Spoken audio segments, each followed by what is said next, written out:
waqati qala amiti hallelujah amantinki amanti ati ijalaftu amantinki amanti ati qanoftu disalfattu miti mataki ol qabadhu Jesus Christos goftane hallelujah afan ke guti ije jabadhu Jesus Christos waqesi waqake innisif golgotha ratti arsatera innisif dafqadi gadafke innisif gati du'a base sif arsa du'a base gati cubbu ke golgotha ratti base Jesus Christos ati afan ke guti safarsi hallelujah boqu ke ol qabadhu Jesus Christos farsi amantin kenya amanti tileya amiti asham ajadu waqayo farfannaket asham ajadu Jesus Christos lalabaket ratti boqodda waqayo kesan ratti gofta de Jesus Christos bita kelalte mirga kelalte nanno kelalte hala kesa jirtu lalte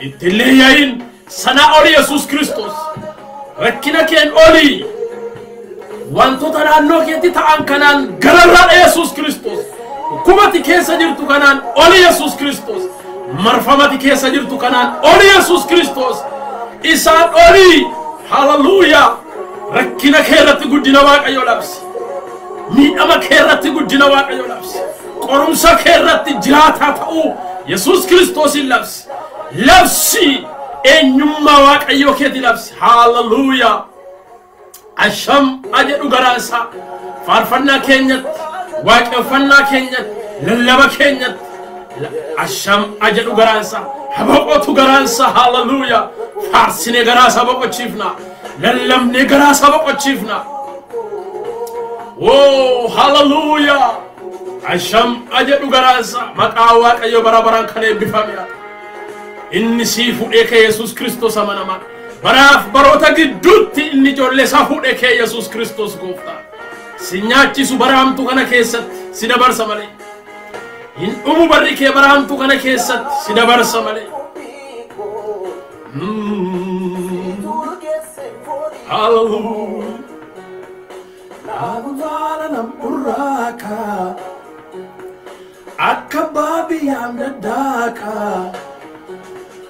ashamaje ugaranke ilche farsa makake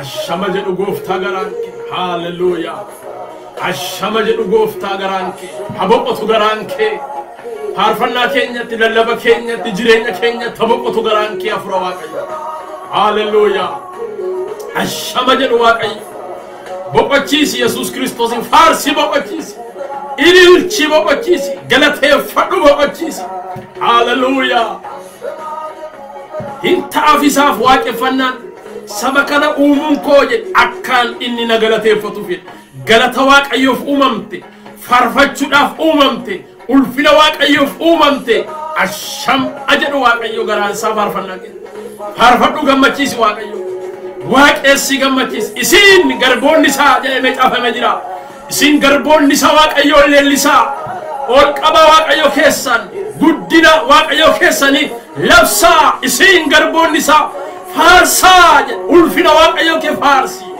gudda Jesus Christos hallelujah wangela Yohannis boqonna kudan lakobs kuda tokkoti amma kuda saddeetitti kan jiro wal jinilal mata duren dubbi kana ratti caafame jiru akkana jedha Jesus tikse gaariidha warri ma caafa qulqullo farka qabdan fula 147 ka kuwara wangela Yohannis boqonna kudan lakobs kuda tokko fula 147 barra jira wangela ma caafa qulqullu qube afaan oromo irra sambadura nan dubbi sala kana jedha Jesus tikse gaarin ano tikse gaarinis lubbusa holota saati finkenna tikse dhugaa utun ta'in bitame kan eegu holonis kan saa kan hin ta'in yeeyin holotatti dhufu yemmu argu holota dhiise hin baqata yeeyinis holota butate warra hafan immoo hin bittimsa namichi sun bitame waan eeguuf holotaaf hin dhimmu tikse gaarin ana amma sirra deebisee lammafaarratti tikse gaarin ana ani holota ko beeka holonni koos ana beeku abbaan akkuma ana beeku anis akkuma abbaa ko beeku anif holonni ko wal beekna lubbu koos holota koof nan kenna warra gola kanatti galan malees hoolota kan biraa qaba. Isaanin immoo yaasuun anaaf hin ta'a. Sagalee koo isin dhaga'u walittis karra tokko hin ta'u. Tikseen isaanis tokko hin ta'a. Lubbuu koos deebisee fudhachuudhaaf dabarsee waanan kennuuf abbaan koo na jaallata. Homtinu lubbuu koo na duraa hin fudhatu. Anumatu ofii kootiin kenna malee. Ani lubbuu koo dabarsee kennuuf immoo deebisee fudhachuufis aboo qaba. Abboommii kana immoo abbaa koo biraan fudhadhe jedha. Tiksee gaarii. Tiksee gaarii. Amma sagalee kana waliin ilaalla. Yesus Kristos dubbata. Kutaa kana keessatti waa hedduu argina. Tokko waaqummaa Yesus Kristos. Waaqa ta'uusaa. Waaqa ta'uusaa Yesus Kristos iddoo kanatti dubbata. Amma egaa ijoo dubbiin irratti dubbatu waa'ee tikseeti. Waa'ee tiksee hoolotaati. Yesus Kristos tiksee gaariin ana jedhe. Tiksee gaariin ana. Tiksee gaariin immoo jedhe lubbuusaa hoolota isaatiif in kenna. Tiksee dhugaatu hin ta'in inni bitamee eegu garuu jedhe. Yeeyyiin yeroo dhufu yeroo argu jedhe. Yeroo hamaakeetti dhufu yeroo argu jedhe. Hoolota sana dhiisee hin baqata. Lubbuusaa oolfachuudhaaf baqata. Garuu jedheen ani lubbuu koo hoolota kootiif nan kenna. Tiksee dhugaan lubbuusaa hoolota isaatiif kenna. Tiksee dhugaatu hin ta'in horiidhaan bitamee kan eegu. Miindaadhaan kan hojjetu. Waamichaaf utuu hin taane. Bu'aadhaan guyyaa guyyaa horii guyyaa guyyaatti argatuun miindaadhaafis jedhee kan hojjetu jedhe lubbuusaa hoolotaaf hin kennu. Rakkina keessatti yeroo yeeyyiin dhufu, yeroo hamaakeetti dhufu, yeroo butaa dhufu, yeroo ari'atami dhufu, yeroo qorumsi dhufu, yeroo hidhaan dhufu, yeroo reebichi dhufu, yeroo aarsaa baasuun dhufu, yeroo wareegami dhufu inni dhiisee baqata. Ani garuu hoolota koo tiksuudhaaf, hoolota koo oolchuudhaaf, hamaaketa jalaa, yeeyyii jalaa, butaa waraabessaa jalaa, hattoota jalaa, saamtota jalaa, gantoota jalaa lubbuu koo kenneen isaan oolchaa jedhe. Ofii koo wareegeen isaan oolchaa jedhe. Yesus Kristos dubbate. Yesus Kristos laba duwwaadhaan dubbate miti. Jecha asirratti dubbate Yesus Kristos Golgoota irratti hojiidhaan mirkaneesse. Jecha iddoo kanarratti dubbate Yesus Kristos waan asirratti dubbate kana fannoo irratti lubbuu isa dabarsee kennuudhaan hoolota isaa aarsaa ta'ee mirkaneesse. An yeroo yeeyyiin dhuftu lubbuu koos kenneen isaan oolchaa jedheen akkana jedha hoolota butatees in sokka jedhe. Hoolonni tiksee hin qabne hin bittimmoofti. Hoolonni tiksee dhugaa hin qabne. Hoolonni warra abbaa hin qabne. Hoolonni tiksee dhugaa hin qabne jedhe. Yeroo tikseen sun yeeyyii argee baqatu jedhe hoolonni sun hin bittimmoofti jedhe. Macaafa Ogumoofaa keessatti fudhatanii ilaaltan gaaf tokko yeroo mootichi du'e Gileon gubbaatti yeroo mootichi du'e ijoolleen Israa'el hoolota tiksee hin qabne ta'an hin faca'an jedhe. Sabab isaa hogganni biraa sokkeedha. Namni isaan hogganni isaanii biraa kufeera waan ta'eef isaan tiksee hoolota hin qabne ta'anii hin faca'ani jedhe. Tikseen hoolota hin qabne hin faca'u dhaabbatanii hafuu hin danda'u. Hafuu hin danda'an. Waldaan tiksee gaarii hin qabne, geggeessaa gaarii hin qabne. Gurmuun geggeessaa gaarii, tiksee gaarii hin qabne dhaabbattee hafuu hin dandeessu hin facaati. Sabab isaa rakkina sana keessatti nama dhaabatee hoolota sana oolchuu danda'utu hin jiru. Dhiisee isaaniin lubbuu isaa inni isaan gatee lubbuu isaa oolfachuuf sokkaa isaan immoo bittimmoo jedhe. Namichi sun bitamee waan eeguuf hoolotaaf hin dhimmu jedhe. Hin dhimmu dhimma isaa miti. Inni kan inni ilaalu horii isaa duwwaadha. Inni kan inni ilaalu dantaa isaa duwwaadha. Inni kan inni ilaalu waan ofii argatu mindaa isaa duwwaadha. Dhimma hoolotaa miti. Isaaniif hin dhimmu. Dhimma isaa miti. Dhimmi isaa horiidha. Dhimmi isaa mindaa isaati. Dhimmi isaa bu'aa ofii isaanirraa argatu sana malee waa'een hoolotaa isaanin dhimmu. Ani garuu hoolota kootiif nan dhimma jedhe Yesus Kristos. Tiksee dhugaan garuu hoolota isaatiif dhimma. Waa'een hoolota isaa garaa isaan dhukkubsa rakkachuun isaanii dhukkubsachuun isaanii beela'uun isaanii ari'atamuun isaanii gidirfamuun isaanii mirga dhabuun isaanii akka malee ajjeefamuu isaanii akka malee nyaatamuu isaanii holota warra dhugaas tiksee dhugaa sana hin dhukkubsa garaa isaanii garuu warri horiidhaan bitamanii eegaman warri horiidhaan bitamanii holota tiksan eegan yoo isaan du'an yoo holonni keessa nyaataman yoo holonni faca'an yoo holonni hidhaman yoo holonni du'an ajjeefaman dhimma isaaniiti hin dhimmuu fedhe waa'ee sagalee kana ammas akkana jedhe Yesuus Kiristoos tiksee gaariin ani holota koo beekaa holonni koo sana beeku abbaan akkuma na beeku anaaf holonni koo wal beekna sagalee kana dubbachuu fuuldura hariiroo tikseedhaaf holota gidduu jiru tokko isinitti dubbadha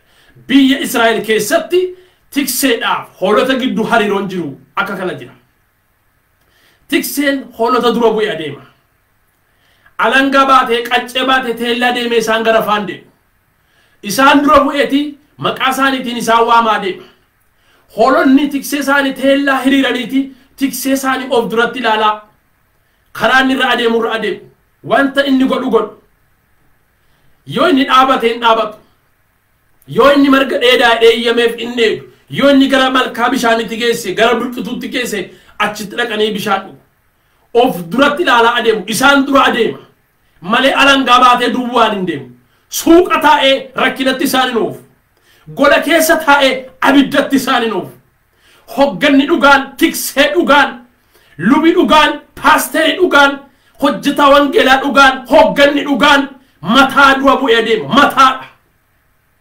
mataa adeemuu isaa maaliif rakkina isaan fuuldura jiru sana yeeyyii isaan fuuldura jirtu hamaaketa isaan fuuldura jirtu isatu durseeti itti ba'a rakkina hoolota sana fuuldura jiru isatu dursee kaasa didha hoolota sana fuuldura jiru isatu dursee kaasa mataa adeema isaan dura deema malee isaan boodan deemu tiksee dhugaan hogganni dhugaan geggeessaa dhugaan lubi dhugaan paasteri dhugaan waldaa kiristiyaana dura bu'a deema amantoota dura deema saba dura deema mataa deema du'is yoo dhufe jireenyis yoo dhufe bineensis yoo dhufe hamaaketis yoo dhufe yeeyyinis yoo dhufe waan dhufu hundumaaf isatu dursa itti gaafatama fudhata isatu dursa rakkina sana hirmaata sabab isaa dura adeema waan ta'eef tiksee dhugaan hoolota dura adeema lama hariiroon tikseef hoolota gidduu jiru tikseen gaafa hundumaa gaafa dhaqee karra hoolotaa banu karra sana dura dhaabateeti tokko maqaa isaanii waamee isaan bobbaasa hoolonnis maqaa isaanii beeku tikseen sunis maqaa hoolota isaatii beeka maqaa isaaniitii waamee isaan bobbaasa utuun isaanii waamin isaan karra keessaa of hin fiiganiin ba'an agartani walii abboomamu wal dhaga'u wal jala hiriiru qajeelfama walirraa fudhatu ejjennaa tokkichaan socho'u hiriira tokkicha seenu maaliif hariiroo gaarii waliin qabu waan ta'eef inni tiksee dhugaadha waan ta'eef karra cabsaniin ba'an walirra ejjechaa yaa'an wal caccabsaan fiigan yeroonni maqaa isaanii waame tokkoon isaan waamu isaanis isa maqaa isaanii dhaga'aniiti isa abboomamu inni lammaffaan yoom jalqaban hariiroo akkasii hoolonni gaafa dhalattu jalqabee tikseen isaanii gaafa isheen dhalattu hoolaa gaafa isheen dhalattu kaasee hoolaa jiidhaa reefu dhalattu dhiiga keessaa obbaatii haadha isheetii keessaa fuudhetii ofitti ammata kaasuu isaatti baata sababi isaa isheen reefu gara haadhaa keessaa baate ho'atu ishee barbaachisa ho'a dhannasaa keessaa isheedhaaf kenna ho'a kennaaf tempereecharii ho'a dhannasaa keessaa isheedhaaf kenna akkasumas foolii isaa barsiisa foolii ishees fudhata ofitti namni hoolaa tiksu foolii hoolaa qaba hoolaan tikee ishee beetti tiksee ishee beetti fooliidhaan beetti maqaadhaan beetti maqaa ishee moggaasaaf gaafa san gaafuma isheen dhalattu maqaa moggaasaaf Gaafa masheen dhalatu maqaa isaa sitti muu jalqaba. Ani maqaan koo Abaluudha. Ani maqaan koo Margaadha. Ani maqaan koo Lubaa Baluuti jedhee maqaa isaatti. Maqaa isaatti maqaa isaa barsiisa. Isheedhaaf maqaa moggaasa maqaa ishee sitti. Gaafa dhalattee irraa jalqabdee maqaa isaa dhaga'uu jalqabde. Gaafa dhalattee irraa jalqabdee maqaa ishees dhaga'uu jalqabde. Gaafa dhalattee irraa kaafteeti foolii isaa beekte. Gaafa dhalattee irraa kaafteeti hoodhanna isaati irraa fudhattee guddachaa jirti waan ta'eef akka gaariitti wal beeku. Hariiroo cimaa, tokkummaa cimaa, tokkummaa akka utubaa sibiilaatti dhaabbate waliin qabu. Tokkummaa jaalala irratti hundaa'e, tokkummaa dhiifama irratti hundaa'e, tokkummaa hariiroo maatummaa irratti hundaa'e, hariiroo obbolummaa irratti hundaa'e waliin qabu. Kanaaf iyyuu hoolonni gaafa guddatan isa argu. Mucummaa irraa kaaftee kaasuu isaa irratti guddatte, gurmuu isaa irratti gatiittii isaa irratti guddatte, in abboomamtiif maqaa isaa beekti. Inni sadaffaan tikseen gaafa hoolota bobbaasu. Gaafa hoolota bobbaasu isaaniin akka itti hiriirsu qaba. Akka itti hiriirsu. Akka gita isaanitti isaan hiriirsa. Kana duwwaa immoo miti. Maqaa isaanii waamee isaan bobbaasu duwwaa miti. Yeroo isaan bobbaasu jalqaba isaan fuuldura taa'eeti waan gochuun isaaniif ta'u, har'a lafa dhaquun isaaniif ta'u, malkaa kam naqanii bishaan dhuguun akka isaaniif ta'u, dirree kamitti bobba'anii dheedicha gaarii, kaloo gaarii keessa ooluun akka isaaniif ta'u isaan mariisisa. Quba qabaadha namatu hoolotaa wajjin haasaa. Hin dhaga'uu jechuudha. Hariiroo akkasiitiin walii wajjin adeemu. Kanaaf iyyuu akka gaariitti wal beeku, tikseeniif hoolonni akka gaariitti wal beeku. Warri Israa'el aadaa kana qabu, amala kana qabu, kana beeku. Kanaaf Yesuus Kiristoos aadaa isaan qaban, amala isaan qaban, gocha isaan beekan, duudhaa isaan qaban sanaan akka isaaniif galuutti isaanitti dubbata. Ani jedhe tiksee gaariidha. Tiksee hoolota kanaati. Hoolonni koo maqaa koo beeku, anis hoolota koo beeka. Waan isaan beekan inni isaanitti dubbata. Hoolonni koo maqaa koo beeku, anis hoolota koo beeka. Akka gaariitti quba wal qabu, akka gaariitti wal beeku, akka gaariitti waliif abboomamu, akka gaariitti wal dhaga'u. An tiksee amanamaadha. Lubbuu koo hoolota kootiif nan kenna jedhe. Aadaa warra Israa'el keessatti yoo yeeyyiin dhufe, yoo hamaakeetti dhufe, yoo qeerransi dhufe abadan tikseen hoolota gateen baqatu. Tikseen hoolota yeeyyitti dhiiseen baqatu. Tikseen hoolota hamaaketa keessatti dhiiseen baqatu. Tikseen hoolota afaan qeerransaatti dhiiseen baqatu. Wajjin falmitti gala malee, wajjin lolatti gala malee. Hamma tikseen hamaaketaa wajjin wal lolutti, hamma tikseen hamaaketaa wajjin falmi godhutti hoolonni immoo lubbuu isaanii oolfatu. Dhaqaati kakuu moofaa keessatti Daawitiin ilaalaa. Maal jedha Daawit gaafa dhufe? An yeroo mana abbaa koo tureedhe, yeroon hoolota tiksaa ture, yeroo hamaaketi Baawudaan lafa onaa keessaa hoolota nyaachuu dhufu, hoolota maalan godhe? Mangaagaa isaa qabeen cabseen hoolota koo afaan isaa keessaa baase. Maqaa Waaqayyo kan eebbifame haa ta'u. Lafa onaa keessatti ture yeroon hoolota tiksaa ture. Akkasittan hoolota afaan hamaaketaa keessaa, afaan yeeyyii keessaa butee baasaa ture. Har'a Israa'eliin jedhe harka bineensaatti dhiisee baqachuu hin danda'u. An saba geggeessuu hoolaati karrattan beekaa jedheen. An biyya hoogganuu hoolaati karrattan beekaa jedheen. An saba hoogganuu hoolaati karrattan beekaa jedheen. Kanaaf iyyuu an akkuman gaafas afaan hamaaketaa keessaa, Baawudaa keessaa isiniin butee baasaa ture. Har'as isa isin nyaachuuf afaan isinitti qaratu, isa isin nyaachuuf ilka isinitti yaafate kana kiyaa isinan oolcha yaa ijoollee Israa'el. Afaan Goliyaad isinan oolcha. Yesuus Kiristoos kana hundumaa isa isaan beekaniin dhufeeti ani gaaje tiksee amanamaa dheedhe. Lubbuu koo hoolota kootiif nan kenne. Ijoolleen Israa'el hoolota isaanii yeeyyii jalatti dhiisaniin baqatan. Tiksee gaariin hoogganni dhugaan saba rakkina keessatti dhiiseen baqatu. Sabaaf aarsaa ta'a malee. Hoogganni dhugaan saba mana hidhaa keessatti dhiisee ofiisaatii biyya hambaatti hin baqatu. ofiisaati biyya ormaatti hin baqatu ofiisaati biyya jireenya qannoo biyya jireenya gaariitti hin baqatu isaaniif lubbuu isaa kenna malee an lubbuu koo hoolota kootiif nan kenna jedhe dhaqaati wangeela Yohaannis boqonnaa 18 keessatti ilaala gaaf tokko Yihuudaan barii obboroodhaan Yihuudotaa fi warra abbootii seeraa waraana isaanii hundumaa mootota guurrateeti gara Yesuus Kiristoos dhufe Geetsemeen gubbaarratti gara Yesuus Kiristoos dhufe innaan Yesuus Kiristoos alaalatti isaan argeeti itti gadi ba'ee isaan simate eenyuun barbaacha dhuftan iddoo kanaa jedheen innaan akkanatti jedhan loltoonni sun nuyi Yesuus Kiristoos namicha Naazireet sana barbaannaa isarraa dhimma qabna isatu seeraan barbaadama isa barbaanna innaan Yesuus Kiristoos nama Naazireet sana barbaaddu eeyyennaan innoo ana isaan jedhe of kenne innaan namni du'atti of kennu hin jiru kaa na ani kukkufan innaan isaan jajjabeesse lakkisaa ol kaa inni sin barbaadda Yesuus Kiristoos namtichi Naazireet ana jedheennaan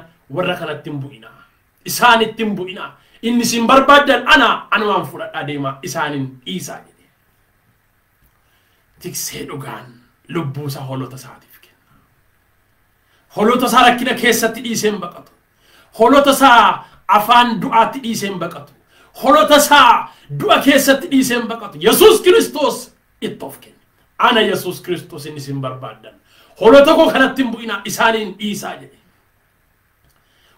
wareegama sanaaf of qopheesse aarsaa sana fudhachuudhaaf of qopheesse xoofoo sana keessa dhuguudhaaf of qopheesse hogganni aarsaadhaaf of hin qopheessine lubi aarsaa ta'uuf of hin qopheessine tajaajiltoonni xoofoo rakkinaa dhufuuf itti dhuguudhaaf of hin qopheessine isaa warra dhugaa miti isaa warra bitaman warra miindaaf dhaabatan warra ulfinaaf dhaabatan warra maqaaf dhaabatan irran deebi'an akkana jedhe lakkoofsa 12 tiksee dhugaatuun ta'in bitamee kan eegu hoolonnis kan saakan hin ta'in yeeyyiin hoolotatti dhufuu yemmuu argu hoolota dhiisee hin baqata yeeyyiinis hoolota butatee warra hafanis immoo hin bittimsaa warri hoolota rakkina keessatti dhiisanii baqatan warri saba rakkina keessatti dhiisanii baqatan warri amantoota rakkina keessatti dhiisanii baqatan warri ijoollee waaqayyoo rakkina keessatti dhiisanii ofii lubbuu isaanii olfachuuf baqatan isaan warra bitamaniidha isaan warra waamichaan dhufan miti isaan tiksee dhugaa miti isaan hoggantoota dhugaa miti isaan geggeessitoota dhugaa miti isaan luboota dhugaa miti isaan paasteroota dhugaa miti isaan bitamanii warra eeganidha isaan warra bu'aaf dhaabatanidha isaan warra dantaa yeroo dhaabatan malee warra waamichaaf dhaabatan miti warra dhugaatti dhaabatan miti hoolonnis kan isaanii miti kanaaf dhiisanii baqatu ani garuu hoolota koof lubbuu koo kennuuf qophiidha jedhe namichi sun bitamee waan eeguuf hoolotaafis hin dhimmuuf isaaniif bitamee waan eeguuf inni arfaffaan hariiroon hoolotaaf tiksee gidduu jiru tikseen galgalas gaafaa karra isaanitti isaan galchu maqaa isaaniitiin waame karra isaanitti ol isaan galcha maqaama isaaniitiin waame akka isaan bobbaase maquma isaaniitiinis waame karra isaanitti ol isaan naqa inni shanaffaan tikseen hoolota karratti ol galchee karratti cufee ofiisaatii manatti galeen bulu achuma karra sana balbala bula ameen karruma sana balbala bula hoolota sana karra isaanii balbala bula achuma bulee isaan eega achuma bulee isaan eega isaanii manatti galchee ofiin galu isaanitti karratti cufee ofiisaatii manatti ofiin galu maaliif halkan loote seentotatu jira warra lo'anii halkan ol seenanii yeeyyii halkan deemtu waraabessi halkan deema waangeen halkan deemu jeedalli halkan deemti kanaaf halkanis isaan tiksa guyyaas isaan tiksa. Halkanis isaan tiksa, guyyaas isaan tiksa. Guyyaa baawudaa irraa isaan eega, hamaaketa irraa isaan eega, halkan immoo waraabessota irraa isaan eega. Inni ja'affaan hariiroon hoolotaaf tiksee gidduu jiru. Yeroo isaan karra isaanitti ol galan, yeroo ganama isaan bobbaasu tikseen mataa isaanii dhadhaa ejersaa isaan diba. Isin ajaa'iba! Dhadhaa ejersaa isaan diba. Galgalas yeroo karra isaanitti ol galchu dhadhaa ejersaa isaan diba. Maaliif beektu? Biyyi Israa'el gammoojjiidha. Qarxaasaatu jira, bookeetu jira, ilbiisota garaagaraatu jira. Kanaaf qarxaasaan, ilbiisonni, bookeen hoolota kana nyaattu yeroo dhadhaa ejersaa kana dibatan foolii sana waan dhaga'aniif foolii dhadhaa ejersaa sana cabsitee dhaqxee hoolotarra qubachuu hin dandeessu.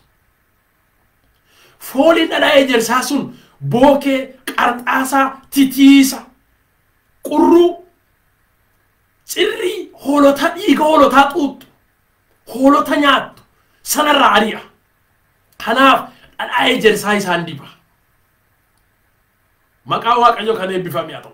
Hin sukkuuma xinnummaadhaa kaasee foolii sanaan immoo isaan guddisa. Kanaaf biyya Israa'el keessatti hoolonni tikseen foolii addaa qabu. Foolii isaaniitiin beekamu. Isaan diba, dhadhaa ejersaa isaan diba. Hin sukkuuma kaasuutti isaan baata. Waan isin ajaa'ibu gaafa malkaatti gadi buusee isaan obaasu biyyi Israa'el akkuma dubbadhe gammoojjiidha. Lafa qotaniiti, lafa kana keessa ashawaa jalaa, kattaa holqa jalaati bishaan baaseeti hoolotaaf kenna. Bishaan kana yeroo baasu biyya keenyatti, naannoo keenyatti phiirii jedhama. Boolla keessaa bishaan qotanii harkisanii baasan sana. Phiirii achi keessaati, boolii sana keessa, boolla sana keessaati bishaan harkisee baaseeti bidiruu isaanitti naqee isaaniif kenna. Lafitti immoo yaa'atu jira. Holqa gadi fagoo alleeyyaa sulula keessa achi keessatti ilmooleen reefuu dhalatan seenuu hin danda'an humna qaban. Yoo bu'anis kattaa sana yaabanii ol ba'uu hin danda'an. Kanaaf maal godhaa tikseen kuni saggoo isaatti isaan baatee laga sana, sulula sana keessa, kattaa sana keessa gadi bu'ee bishaan sana isaan obaasee achi immoo saggoo isaatti baatee ol isaan baasa. Tiksee dhugaan saba isaa saggoo isaatti baata. Paasterii dhugaan, lubi dhugaan, geggeessa dhugaan, hogganaa dhugaan saba isaa saggootti baata. Malee saggoo saba isaarra hin taa'u. Mataarra isaan hin taa'u. Mataa isaatti isaan baata malee. Kanaaf Yesuus Kiristoos an tiksee dhugaadha jedhe. Maqaa Waaqayyoo kan eebbifame haa ta'u. Saggoo isaan irra taa'atu hin taane saggoo isaan baata. Saggootti baatee gadi bu'ee sulula sana keessaa qilee sana keessaa bishaan isaan obaasee achi immoo saggoo isaatti baadhatee tabba sana keessaa ol isaan baasa. Tiksee dhugaan saba isaa, waldaa isaa, amantoota isaa, jaarmiyaa isaa warra geggeessu, gurmuu geggeessu san saggootti baata malee saggoorra isaan hin ta'u. Mataatti isaan baata malee mataarra isaan hin ta'u. Ijoolleen Yisaakor jedha Macaafa Qulqulluu. Warri geggeessaa beekan, warri yeroo beekan, warri ogummaa qaban nu gidduu jiru jedha. Ijoolleen Yisaakor qajeelfama kana beeku. Saba isaaniif abboomamu. Tiksee dhugaan akkasii jedhe. Namicha iskoolaarii Macaafa Qulqulluu tokkotu gaaf tokko biyya Ingiliziiti, biyya Israa'el dhaqe. Akkana jedha kitaaba isaa waggaa 7 duran dubbisaa ture. Akkana jedha namtichi kun biyya Israa'el dhaqeen waan ajaa'ibaan argee. Innis jedhee tuurii ta'een biyya Israa'el dhaqeen gammoojjii lafa hoolonni horsifaman mooraa hoolotaa hedduu dhaqeen achitti tiksee gosa laman argee. Warri tokko ofii isaaniitii tiksee isaanii dura dhaabataniiti waamu hoolota isaanii waamanii fudhatanii deemuu. Tiksee kan biraan argatuun deemuu. Konkolaataa koo dhaabbadhe isaan dhagaa hoolotatti darbatuun argee. Murtuutteetti darbatee isaan rukuta, dhagaatti darbatee isaan rukutaan na ajaa'ibeen kun seenaa ijoollee Israa'el keessa hin jiru. Kun caafamees hin jiru. Sagaleen Yohaannis boqonnaa 10:11 kun sammuu koo keessa dhufeen dhaabadheen nan gaafadhe. maaliif hoolota kana rukutta dhagaadhaan maaliif hoolota kana reebda uleedhaan maaliif alangaa kana maaliif baattee deemtaan ittiin isaan garafaa murtutte gaggabaabduu naqatee baatee deema walitti hidhate maal goota nan yeroo isheen kun achiin baatu asiin mataa ishee rukuta yeroo kun achiin baatu asiin miilla ishee cabsaa itti siqee gaafan ilaaluudhe hoolota sana keessa kan okkolan jiruudha maali nan cabse lafa nyaatamuu hin dandeenye miilla lafa nyaatamuu hin dandeenye sananii qeensa sheerran dha'ee cabsaa maal jechuu keetii jedheen gaafadheedhe maaliif na gaafattanaan jedheennan lakki argeen dhufe kan biraa warri si fuuldura deeman suni isaanoo dura deemu isaanoo uleedhaan reebani isaanoo alangaa kan qabani isaanoo murtuutti akkasiin qabani isaanoo hoolota dura bonee deemu atu teellaa deemte uleedhaan reebda murtuutteedhaan reebda maali garaagarummaan keessaniinnan ahaa hojii koo siin galle jechuudha namichoodhaan jedheen maal jennaan ani tiksee miti ani tiksee hoolota kanaa miti isaan tikseedha isaa warratti gaafatama hoolota qabani ati maali reennan ani qaltuudha ani isaan irra hoolota kana biteen boramma gabaatti geessen qalee gurgura qaltuudhaan kanaaf I don't care imma isaanii mitan miilla ishee caccabseen yeroo isheen rakkiftu fudheen deema maaliif didu hoolonni immoo isaaniif obboomuu beektu isaaf obboomuu hin beekan namicha sana hin beekan amala isaa hin beekan maqaa isaa hin beekan innis maqaa isaa hin beeku amala isaa hin beeku wal hin beekan kanaaf maal godha uleedhaan reeba hogganni saba hin beekne geggeessaan saba hin beekne humnaan deema qawweedhaan deema mana hidhaatiin deema poolisiidhaan deema maaliif hin beeku kaa amala waliin beekan sabicha keessaa hin baane tikseen sun hoolota sanaa wajjin hin guddanne hoolonni sun tiksee sanaa wajjin hin guddanne rakkinni isaa achi jira ammoo inni qaluudhaaf fuudhee deemaa jira malee tiksee miti inni kanaaf maal godha ree waan galgala kanaa caccabsee miilla caccabsee gaanfa cabsee ija jaamsee dhaqee bor qeeraatti geessee isaan qala an qaltuudha malee an tiksee miti kanaaf akkasittan caccabsee fuudhee deemaani Israa'el keessa tiksee gosa lama jira beekii naan jedhee qaltuudhaa fi tiksee ishee dhugaa jira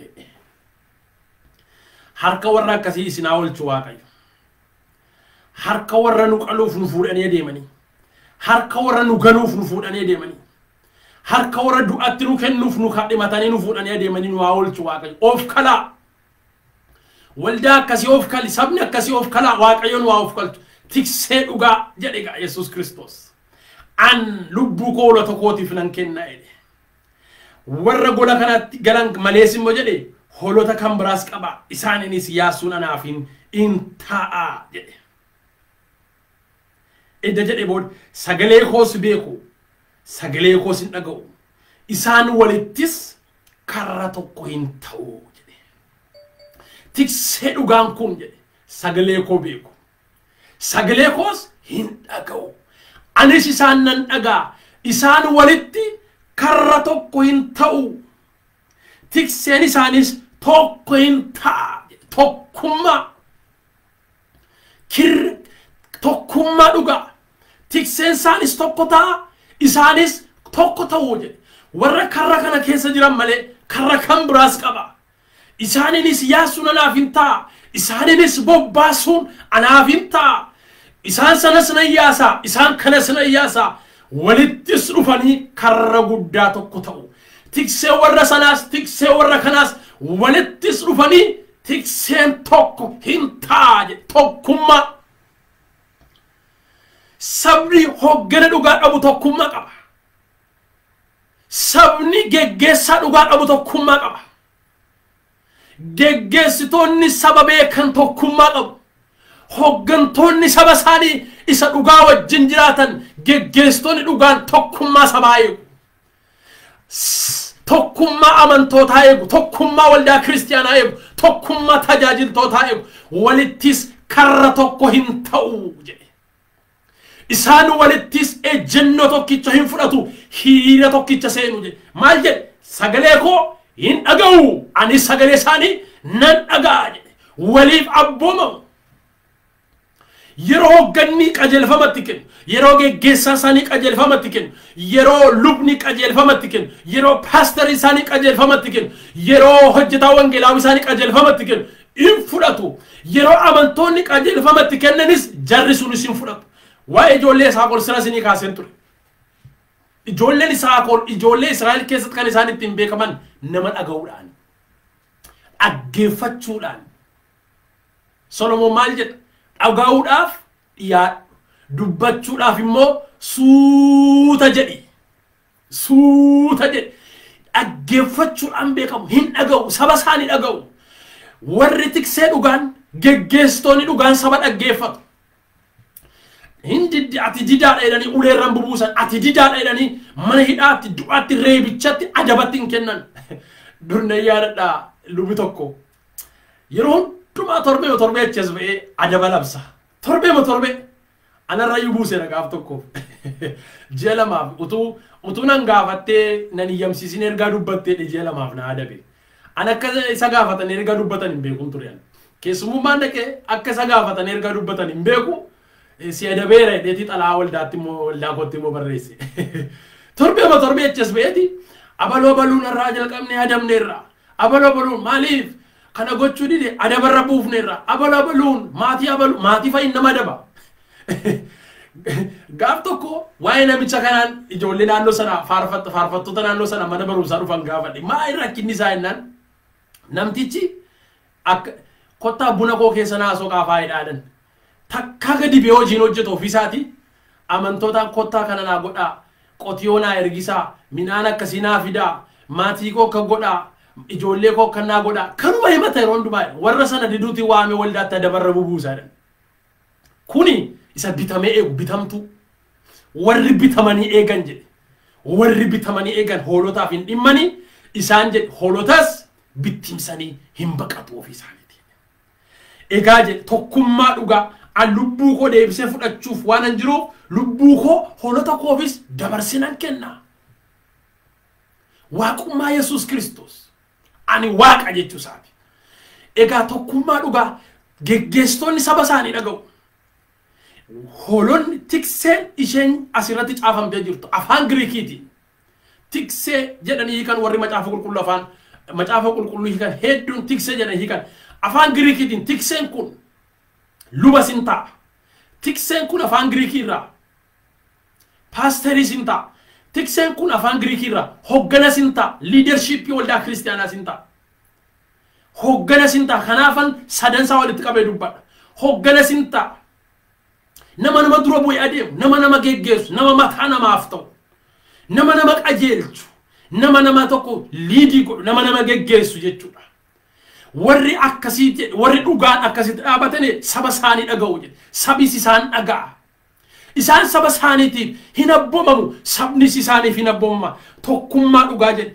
egaa jedhe karra kanas walitti fidee jedhe karra tokkichi jabaa godhe nan dhaaba tikseen isaanis walitti dhufanii tokko hin ta'u jedhe maqaa waaqayyoo kan eebbifame haa ta'u warra naman qoqqoogne warra iddoo meeqatti naman irre tokkummaa dhugaa tokkummaa dubbii waaqa warra dhaabate tokkummaa jaalala dhaabate tokkummaa wal hubannaa dhaabate tokkummaa humnaan jenne tokkummaa seeraan nama doorsisan hin jenne tokkummaa irree miti tokkummaa wal hubannaa tokkummaa jaalalaa tokkummaa fedhii ramadu tokkummaa mutual understanding wal hubannaa qabu common understanding qabu wal beektii qabu wal fudhannaa qabu jaalala irratti hundaa'e kaayyoo irratti hundaa'e tokkummaa kaayyoo irratti hundaa'e tokkummaa egeree qabu tokkummaa egeree gaarii qabu tokkummaa mul'atisaa dhumisaa tokko ta'e tokkummaa buddeniin jenne tokkummaa guyyaa irraan jenne nama jibbuudhaaf tokko ta'uu dandeessa waa diiguudhaaf tokko ta'uu dandeessa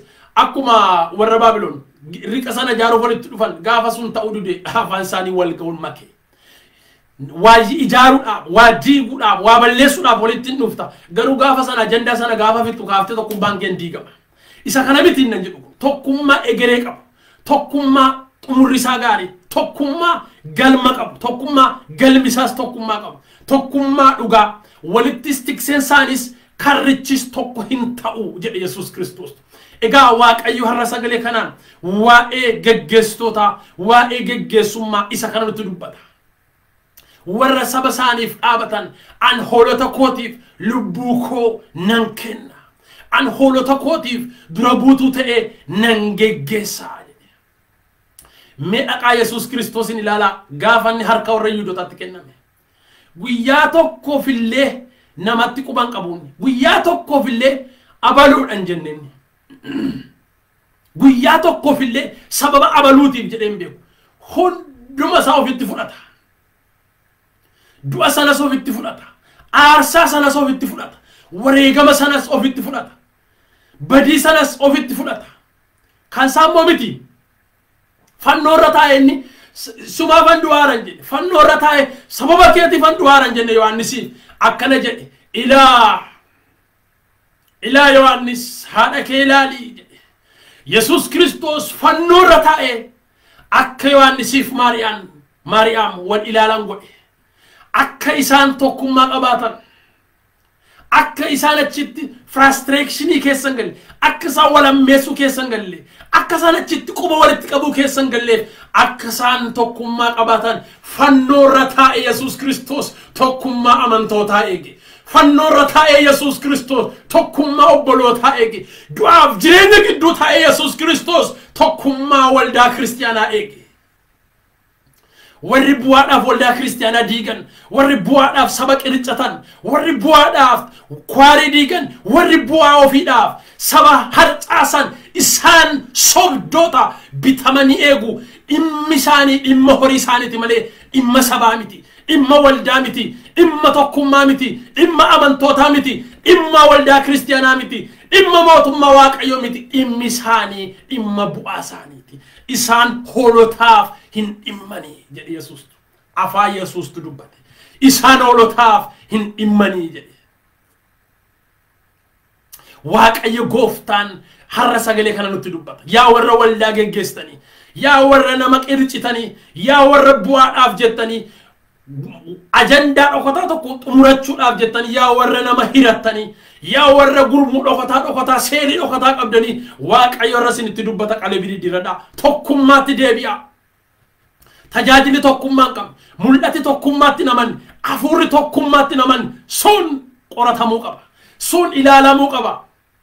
Namicha tokkotu gaafa hundumaa dur gaafa machaa'u malee hallelujaan jedhu haati manaa baay'ee kadhatti nu wajjin soomte kadhatti inni immoo araqee dhuga kanaaf yeroo hundumaa ishee wajjin wal lolu gaafa achi quufatee machaa'ee dhufu akka isheen hin dheekkamneef akka isheen ittiin in ekamne fakashe wat ndubbanne fi Yesus Kristus gooftaadha hallelujah machaayu fedi akkishen itti dubbanne fi gaafa machaaw malen dubbatu gaafa machaaw malen je agartani warri gaafa machaan bu'aadha machaan warri gaafa bu'aa ofiisaaniitiif machaan hallelujah baayisan lallaba baayisan girri baayisan qoratam akkanatti injetti gaaf tokko hin qorraara hallelujah ke kun qoratamu qabaatti injette warri gaafa waan dhokataa tokko raawwachuudhaaf jedhanii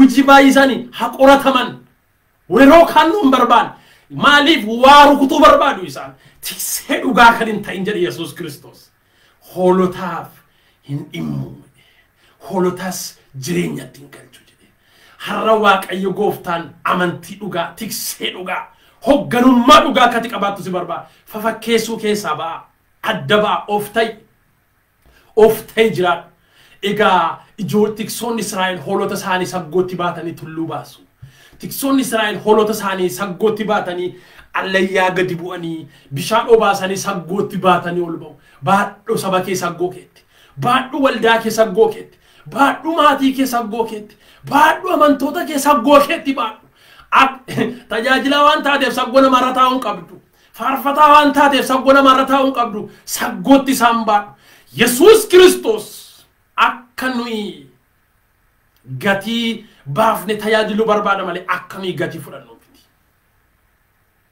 namooti baay'een gatii fudhachuu barbaadu gatii baasuu garuu hin barbaadan namooti baay'een gatii fudhachuu barbaadu malee gatii baasuu hin barbaadan namooti baay'een utuu gatii fudhatin tajaajilu hin barbaadan tajaajilli miindaa kooti buddeen kooti warreen gaarii dhee nama tajaajiluuf beelessuun sirri miti nama tajaajiluuf nyaata kennuu sirriidha mindaa argachuu qaba absolutely kun gaaffiin qabu garuu ati sun secondary inni minor ajandaan kenni tokkoffaan tajaajila keeti waamicha keeti geggeessummaa keessana amantoonni sana akkasitti ilaala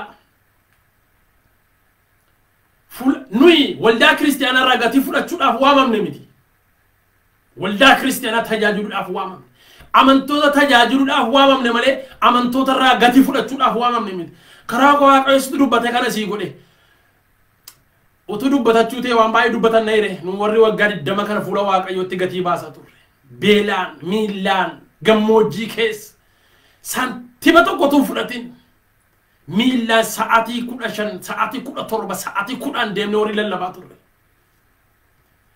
xiyyaaraanis deemneera ata'u akka nuyi gatii fudhannuuf miti akka nuyi gatii namarraa fudhannuuf miti warra raajii hiriira galee birrii kafalee raajii dhaggeeffatu sobdoota isaan sittani maan ilaamiyaan an dhugaan dubbadha tajaajila na dhowwadha nan dhaggeeffatinaa waan barbaadan godhaa malee waan barbaadde haa ta'uyyuu malee akka nuyi dhugaadhaan dhaabannee fuula Waaqayyoo tajaajiluuf waamamne gatii fudhachuudhaaf waldaa kiristiyaanaa dirqisiifnee gatii fudhachuudhaaf waamamne sittani ma sobduman jedhaan liqimsi kana yoo sii ta'es yoo sii ta'u baates dhugaadhaan jedhaan akkuman sobduudha jedhaa siniin jedhu sobduudhaan jedha kanaaf warra waa fudhatanii malee siin kadhanne warra waa fudhatan malee mana kennu warra waa fudhatan malee ergaa siin dabarsin isaan biran dhaabati sobdoota isaan akkanii gatii irraa fudhannuuf waamamne miti Waaqayyo gooftaan akkanii gatii baanee fuula isaa tajaajiluuf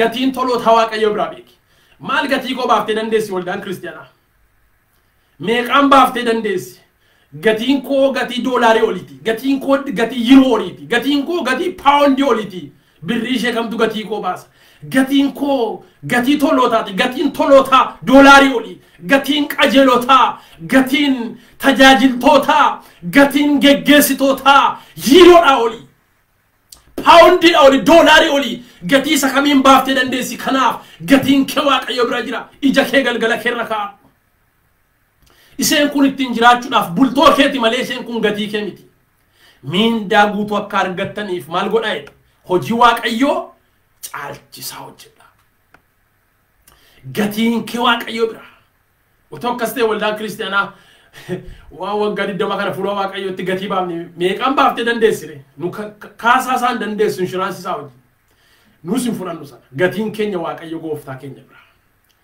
dafqi keenya Waaqayyo keenya bira dadhabbiin keenya Waaqayyo keenya bira kanaaf jedhe Yesuus Kiristoos an hoolota koof lubbuu koo nan kenna lubbuu koos deebisee nan fudhadha tokkummaa amantootaa tokkummaa tajaajiltootaa tokkummaa saba Waaqayyoo tokkummaa biyyaa tokkummaa sabaa tokkummaa amantootaa tokkummaa tajaajiltootaa haa eegnu kan gargar caccabsu kan diigu kan butatu isaan mishinii isaanii kan biraati isaan ergamni isaanii warra biraa nuyi dirqamni keenya tokkummaa eeguudha nuyi hojiin keenya jaalala eeguudha nuyi hojiin keenya tokkummaa sabaa eeguudha tokkummaa biyyaa eegu tokkummaa amantootaa eeguudha tokkummaa eeguudha jaalala fakkeenyummaadha dura buunee adeemuudha kana jechuun immoo kana jechuun tokkummaa biyyaa yeroon jedhu isa humnaan afaan qawweetiin irreedhaan waraanaan si dirqisiisu miti kana quba qaba addanaa baasaa kana